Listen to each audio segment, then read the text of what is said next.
I was wondering about your, well, first of all, this, I don't know, humility or lack of explanation of the things you've done. So it's, yeah, I wanted to hear from you maybe why, but also where it came from. So to me, I mean, one of the most amazing things is that you brought to us, to the field, so many connections of computing to so many different areas. You mentioned, and only briefly, economics, but you didn't mention biology, and in economics there were several aspects that arose, and connections to evolution, connections to sex, and other, I mean, I remember you once told me that you taught in a course in Berkeley just the book, Darwin's book. I mean, it's as a text, and so there's a very, I don't know, very broad point of view and very general scientific vision. I wonder where it came from. Is if you remember where it all started, this interest in this, you know, in everything. Right. So I believe that for too long, I mean, that was the subject of my talk yesterday, last night. For too long, I was like a very dutiful soldier. So, you know, I worked, I worked on things that I thought would be correct for the field, and you know, and then I went to Berkeley. I felt very liberated. So, you know, I was in the most interesting, fascinating, inspiring, free place in the world, and I said, what do I really want to do? You know, one, I thought that the internet was, for the first time, something that I was ideologically interested in. Okay, as a political stance, that I want this thing to do well. Mm-hmm. All right, I mean, so for a long time, I don't know if you know this, but I worked on internet search with Prabhakar, and IBM had at some point the best search engine in the world. Okay, so you know, they decided to put it to draw it. But also, I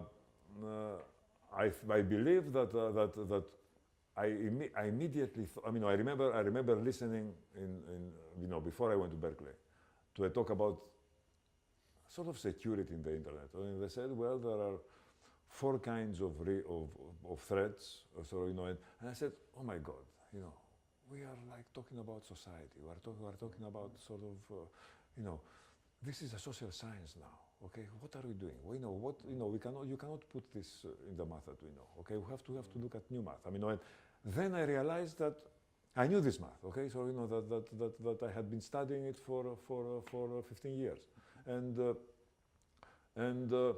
I mean, I did intend to found a new branch of computer science. Okay, so you know, I gave a talk. You remember, you know, I gave a talk at in Greece, or you know, in the stock, and it started from there. So you know, a lot of people realize that this is the way to. But this is still computer science. This is not all the sciences that you you branched into and looked for. So you had a very early paper with Yanakak. Actually, we had a similar interest in economics and bounded rationality. Right. So yeah, I was wondering. This was exactly the paper Kenaro. This is the direction Kenaro started me on, but then I went in many other directions. I mean, But this interest in other sciences is more recent. It's not something that I know. I'm asking. Yeah. I know. It started maybe 10 years later after I went to Berkeley. I mean, I believe that evolution came next. I mean, and it was meeting Adi Livnat. Yeah, so Adi is a great influence. Yeah, exactly. In terms of looking outside. You know what happened is that they called me from the Miller Institute, and they asked me, you know, we have somebody we want to hire, but he says in his research proposal that he wants to learn computer science and mathematics. And, No, as a result, no biologist wants to, and that's because you know. I told him to go to Berkeley and talk to you. I mean, that was so to he me said, was, would you was be clear that would you be willing to talk to him? Okay, and you know, God, I'm thankful that I answered my phone that day. You know what I'm saying? I mean, so I mean, after our first meeting lasted 4 hours. And basically, we had our first, you know, the seeds for our first paper right there. I mean, we had the same feeling, but from different perspective. I thought that genetic algorithms were wrong. So I thought that evolution was a very poor optimizer. But I mean, that's a hard thing to reconcile with what you see around you, right? I mean, we are in a natural history museum, right? I mean, how can this happen if? But it is. I mean, the point is, in one word, that evolution doesn't care about individuals, cares about populations. Okay, so it's excellent in creating good populations, and the individuals it doesn't care much about. Okay. So the thing is about this meeting is that I think about, you kept talking about deciding what you want to do, which I never do. I mean, thinking what would be right, the internet is there, we should do. To me, serendipity is everything. I mean, I meet someone like Adi or any graduate student, and well, some of them ask for problems, and some of them come with what they want to do. Yeah. I'm exactly like that. I mean, but the point is that we both have an inner compass. And basically, 80% of what they ask us, sort of, we say, yeah, thanks for asking, bye now, okay, right? That's absolutely true. Yeah. But I don't know, I never, I'm not as introspective as you.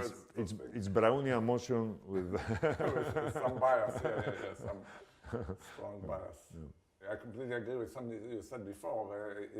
The change that we have seen and the rate of change in the society in general, because of the computer, the internet, and everything about the new abilities of basically of computation that we keep discovering, and not just the abilities, just the limitations on computation, like cryptography that you mentioned, are totally changing humanity, our ways of life, everything about health and medicine and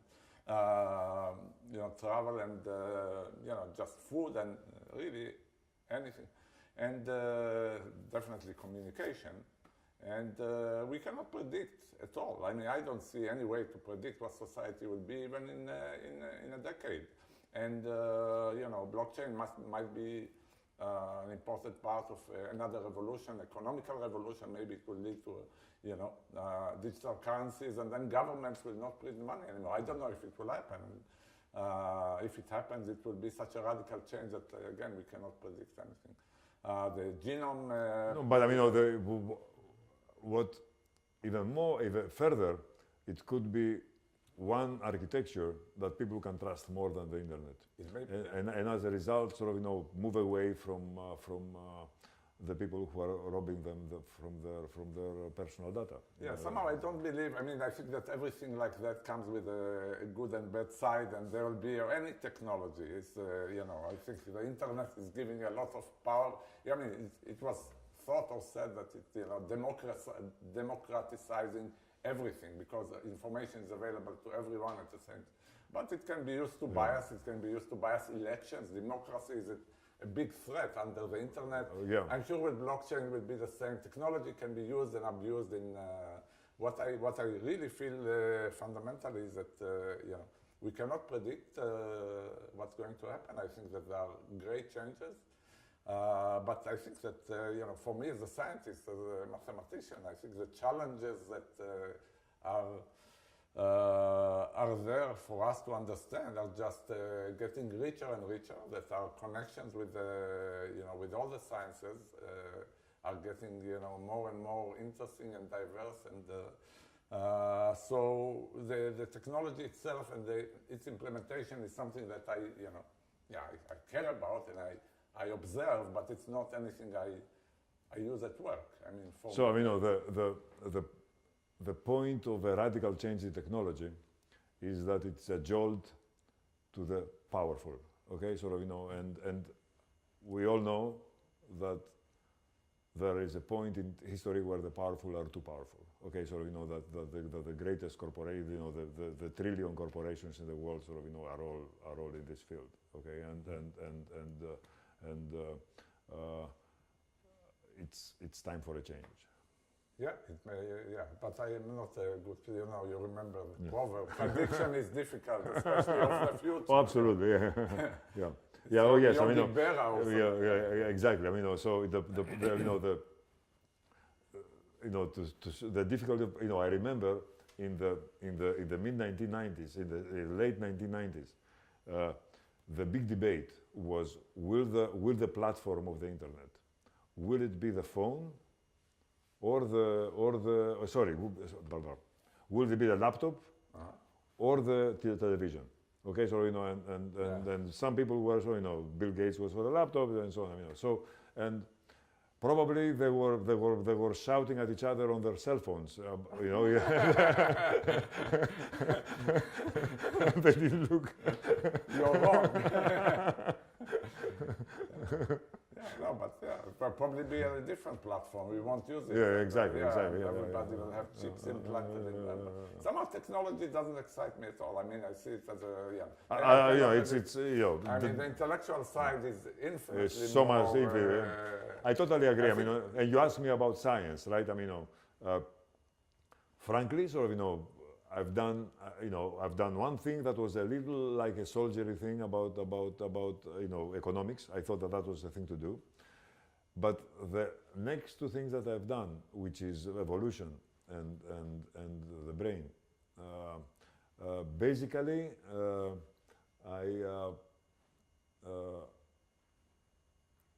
you know, you may not like exactly how I'm going to put it. I mean, no, but made me think, why was I wasting my time? You know, in other words, in other words, why didn't I work on this earlier? I never had such a thought. Yeah. So life. I mean,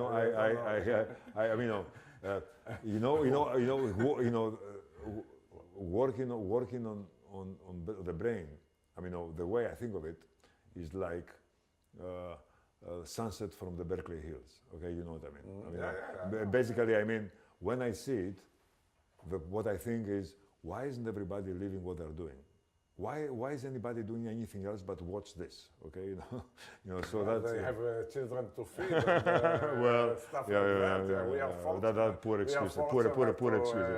These are poor excuses. Yes. Yeah, we are lucky to be where we are. I think doing exactly what we want.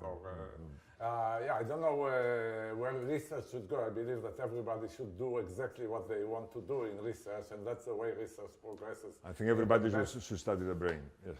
Well, I think when you say this, you mean I will study the brain, and let me excite you about this. And I think it's amazing to me that after 80 years of research, we don't understand, we don't know a single thing, a single problem that is hard to solve.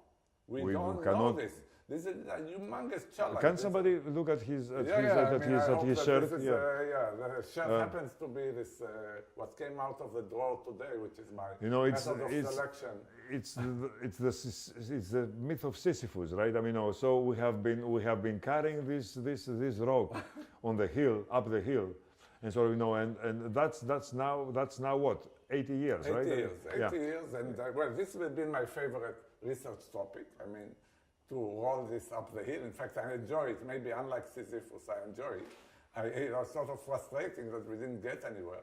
But I mean, it's a fact, and it's a great intellectual challenge. Maybe one of the greatest questions in science and in mathematics ever asked by anybody. It's just find for me one problem that we want to solve, that we potentially can solve, and it's hard to solve. It's just we don't know a single problem like this. I mean, as far as we know, everything is as easy. Curing cancer is easy, and optimizing any function is easy, and just doing anything is easy. And we don't know. So why is it that mathematics, so this powerful discipline, so that has humbled all kinds of problems, has not been able, because we have been using mathematics. Avi has been using mathematics, in incredible ways. Why we are stuck at proving something that should be very simple, right? I mean, that Shannon, in 1945, noticed that almost all functions are hard, are exponentially hard, okay? We still don't have one example. Yes. I mean, we know that if we close our eyes, we'll get a hard function, okay? But we don't have a single example. Yeah. So I think that mathematics is a good, is the right viewpoint, because what it tells me about this problem, about this challenge, is that it's a huge challenge. It looks simple, but it's probably much bigger. And like in mathematics, we have to develop the tools, the arsenal of tools that we certainly don't have yet. I think that Fermat's last theorem, or what really came out of it, the Tanyama-Veil conjecture, is a fundamental question about number theory. This gives me pause. I mean, this story gives me pause. I mean, I think that the problem we are looking at is harder. It's harder, yes. And what if it requires 21st century math? I mean, this is the thought that haunts me. I mean, it haunts all of us, I guess. Yeah. I don't know, it haunts. I mean, it excites me. I don't. There's nothing haunting. I mean, we have to just be brave enough to slowly develop the techniques. I don't know what kind of math it is, but it's slow because it's not like we're studying still. There is progress. We are closer to our goal, but we are not there. At least in my talk, we were careful to meet each other's lecture, of course. But the point is we are getting closer to our goal, except that we don't have partial progress to show. No, but we have. I think the main thing is, so as I started saying, an important point in my lecture, in my view, in fact, is that in order to make progress towards this long-term goal, which everybody has been striving for, we are accidentally or by other derivatives that is coming out of some things we developed, we are developing other things. So the PCP theorem came out of a completely different direction, and it needed the development of several other fields that had nothing to do with approximation algorithms, absolutely nothing to do with it. So that was my talk yesterday. So as we are striving to prove that some functions are hard, we are doing lots of other things. And maybe somebody who does something completely different will come and tell and knock us on the shoulder. Yes, it is necessary. I mean, so it's a necessity of the nature of the field. I think the field is so rich, and what we are uncovering, so we are digging, and maybe we are keep looking for gold, and we only find platinum. So much less structure than much of math, frankly. Okay, so it's differential equations are an amazing, difficult problem. But there is so much more structure. Well, I think we have something to contribute there as well. I think that somehow the computational aspect is going to enrich partial differential equations as well. So it's an ordinary differential equation. We know that almost everything you want to compute, everything you want to solve, if you just pick a problem like this randomly, something that you cannot describe, but you pick it from a heap randomly, then it will be difficult. However, problems that we actually want to solve quickly, like multiplying numbers, or factoring integers, or testing chips, or folding proteins, or anything that we actually want to do that we cannot do really fast. Some of them we can do reasonably fast, but potentially we could do much faster. We cannot prove that it's hard. We have no way of showing that it is difficult, more difficult than just reading the data and saying yes or no. Yeah. This challenge that we cannot find anything that's more difficult than trivial, and prove that it's more difficult than trivial is absolutely fundamental. We cannot do this. We rest. We assume it, and we use it in daily life all the time. The fact that our security systems are secure is just a myth. It's resting on a belief that some problems are hard. You would like to know, the universe or all the humanity would like to know that it's actually resting on something hard. But We don't know that. We just believe that. In fact, the quantum computer, if it comes about, shatters this belief, and then we'll need another assumption. So what we are lacking are proofs that certain problems are hard. We are nowhere closer to this problem than we were 8 years ago. At least it seems so. We certainly did not prove anything similar. We proved restricted forms of this, but we don't know that anything natural is difficult to compute. They say that computer science is taking the place of mathematics. I mean, no, but what really happens is that a form of mathematics is updating mathematics. I mean, computer science is in some sense the new mathematics. I would even stress and call it the theory of computation. Yes. It's a theory of computation, which is a body, which is an area or field of mathematics, because that's how we are developing, we are proving theorems. Is a field of mathematics, and this element, so people in analysis are studying functions or continuous functions. People in algebra are studying, fields or rings or groups. And we are studying another mathematical concept. Theoretically, it's a concept of computation. It's not geometry, it's not numbers, it's computation. Exactly. It's a mathematical object which is so rich. And it's rich in itself, and it's rich in its connections of geometry, of analysis, of algebra, of every field of mathematics. So it causes the revision of all these fields, like it causes the revision of all of sciences. And the point that I made before in my talk, that for the first 30 years of the subject, from the 50s to 1980, we have been using this in order to solve practical problems in computation. It means that we were then like the Eulers and the Leibnizes. I mean, we wanted to solve the problems in the world. Right? Yeah. Yeah. No, but I think it has to develop naturally as a mathematical discipline, because only this attitude will allow the patients to develop tools. I mean, as opposed to serving some technological goal. Totally agree, yeah. I mean, this happens anyway, and there are companies who make sure of that. And they sometimes pay $1 million salaries to theoreticians to move. We don't want to change that, yes. Right. Yeah, and sometimes, there are intellectual problems there that attract scientists anyway. But I think the patience required to the long-term goals of the internal goals of the field, will develop by creating the infrastructure for such proofs. Good to see you. I'll talk to him, actually. I'll call him.